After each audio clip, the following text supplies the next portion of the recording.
Hey guys, it's Caitlin, and welcome to part 2 of my musical review series. Today we are reviewing Something Rotten. If you haven't already, please consider subscribing and turn on notifications, leave a comment down below telling me what you think, and leave suggestions for what we should do next time. And if you haven't seen part 1 of this series, you don't have to watch it because it's just, I review a different one every time. So this video will still make sense even if you haven't watched that, but I will link that down below last time we reviewed Cats. So yeah, now let's get on with the video. Something Rotten is a 2015 Broadway musical that takes place in 1595. It follows the story of two brothers, Nick and Nigel Bottom, who are trying to write a play that would be better than Shakespeare's.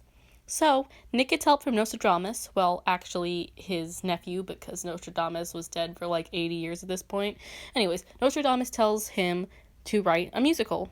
So they do, and Something Rotten was nominated for 10 Tony Awards, one of which they won, Best Featured Actor in a Musical, which is not surprising. It's hard to be the bard, baby. They really should have won more, but like, whatever. Also, I can't make an entire Something Rotten video without mentioning this. And it's blah, blah, blah, blah, blah, Shakespeare. And he walks in, it's dum, da, dum, ta-da, Shakespeare! Yeah, I know I'm really biased, but Rob McClure is the best Nick Bottom that there is. And you can fight me on that, but you're not gonna win. Now let's move on to the characters of Something Rotten. First, there's Nick Bottom, who I already explained is the main character. Then there's his younger brother Nigel, who Nick inspired to start writing in the first place. He's really loyal to Nick, and they even live together along with Nick's wife, Bea. Bea is a feminist, and I love her so much as a character. Nick and his family are really poor, and Bea is just like, yeah, let me just, like, go work and lift planks that Nick can't even lift, and, like, I'm gonna be pregnant this whole time, and I'm a really strong woman. And honestly, we need more characters like her. Like, she's amazing. Anyways, then there's Nostradamus, who is the soothsayer that Nick goes to. Then, of course, there's Shakespeare, we all know and love. He spends most of the show trying to think of his next idea for a play, and even goes to the extent of going undercover and being in Almond the Musical to steal Nigel's other play he's been working on. This play, of course, is called Hamlet. I was this close. Then there's Portia, Nigel's love interest, and Brother Jeremiah, her preacher Puritan father. Then there's the minstrel, who narrates at the beginning of each act. Last but not least, there's Shylock, a Jewish man who funds Nick and Nigel's show because nobody else would, even though it's illegal to employ Jewish people at this time period. Okay, now it's time for the moment that you've all been waiting for, which is the actual rubric. This is the same exact rubric I used last time for Cats. And by the way, I'm fully prepared to give this musical straight 4s because it's like my favorite musical ever. It's so fun. But I'm gonna try to not. For music, I'm gonna give a 4. There's not a single song, not even like a single note in this entire show that I would change. Like, just listen to the soundtrack, you'll understand. Every single song is, like, better than anything that I could ever write. Like, it's really good. Okay. Plot.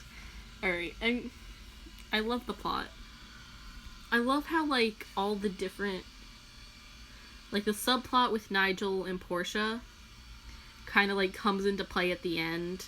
And the whole subplot with, like, Bea working other jobs comes into play at the end. I like how it's just kind of like, and like the pacing's really good as well. Oh my god, am I gonna give it this?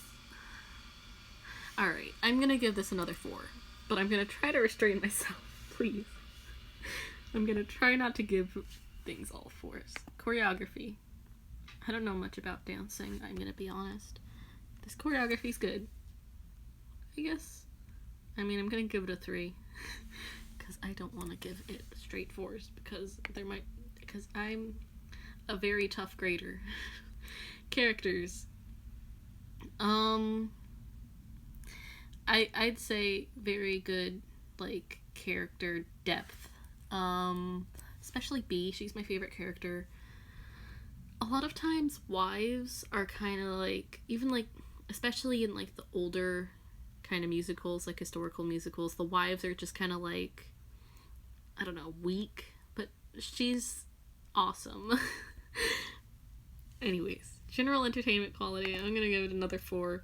Okay, so I didn't give it all 4s, I gave it 4 4s and then a 3, which is a lot better than Cats.